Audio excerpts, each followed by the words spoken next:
ഏറെ ആരാധകരുള്ള മലയാളത്തിലെ ഒരു സൂപ്പർ സ്റ്റാറാണ് മോഹൻലാൽ. 4 പതിറ്റാണ്ടോളമായി അദ്ദേഹം മലയാള സിനിമയിൽ നിറഞ്ഞു നിൽക്കുന്നു. നാളിതുവരെ വിവിധ തരത്തിലുള്ള വ്യത്യസ്ത കഥാപാത്രങ്ങളിൽ അദ്ദേഹം ബിഗ് സ്ക്രീനിൽ പ്രത്യക്ഷപ്പെട്ടിട്ടുണ്ട്. ഈയിടെ മോഹൻലാൽ ഫാൻസ് അസോസിയേഷന്റെ 25ാം വാർഷിക പരിപാടിയുടെ ഭാഗമായി മോഹൻലാൽ പറഞ്ഞ വാക്കുകൾ വലിയ ശ്രദ്ധ നേടിയിരുന്നു. അപകടത്തിൽ തന്നെ രക്ഷിക്കാൻ തൻ്റെ പിള്ളേർ ഉണ്ടടാ എന്നായിരുന്നു അന്ന് മോഹൻലാൽ പറഞ്ഞത്.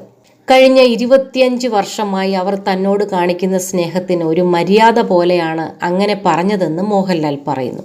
4 തലമുറയിലുള്ളവർ തൻ്റെ സിനിമകൾ കണ്ടിട്ടുണ്ടാവുമെന്നും അതൊരു വലിയ ഭാഗ്യമാണെന്നും മോഹൻലാൽ പറയുന്നു. സില്ലി മോങ്സ് മോളിവുഡിനോട് സംസാരിക്കുകയായിരുന്നു അദ്ദേഹം.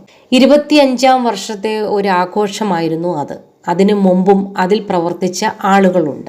അവരെയൊക്കെ ആ സമയത്ത് നമ്മൾ ഓർത്തു. അത്രയും കാലം നമ്മളോടൊപ്പം സഞ്ചരിച്ച് കുറച്ചു പേരെങ്കിലും ഉണ്ടാവും. അത് കഴിഞ്ഞിട്ടാവും കുറച്ചു പേരെങ്കിലും അതിലേക്ക് വരുന്നത്. എൻ്റെ സിനിമ കണ്ട ഒരമ്മൂമ്മ, മകൾ, മകളുടെ മകൾ, അവരുടെ മക്കളും ഉണ്ടാവാം. 4 തലമുറയിലൂടെ സഞ്ചരിക്കുക എന്നത് ഒരു ഭാഗ്യമാണ്. ഈ കാലം അത്രയും ഇവരാണ് നമ്മളെ നിലനിർത്തി പോകുന്നത്. എൻ്റെ പ്രായവും കാര്യവും എല്ലാം വെച്ച് എൻ്റെ ആരാധകരെ പിള്ളേർ എന്ന് വിളിക്കുന്നതിൽ കുഴപ്പമില്ല. അത് ലൂസിഫർ എന്ന സിനിമയിൽ ഞാൻ പറഞ്ഞ ഡയലോഗ് കൂടെയാണ്.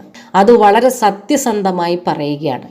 എൻ്റെ ഒരു അപകടത്തിൽ എന്നെ രക്ഷിക്കാൻ എൻ്റെ പിള്ളേർ ഉണ്ടടാ എന്ന് പറയുന്നത് 25 വർഷത്തെ യാത്രയിൽ അവർ കാണിച്ച സ്നേഹത്തിന് ഒരു മര്യാദ പോലെയാണ്.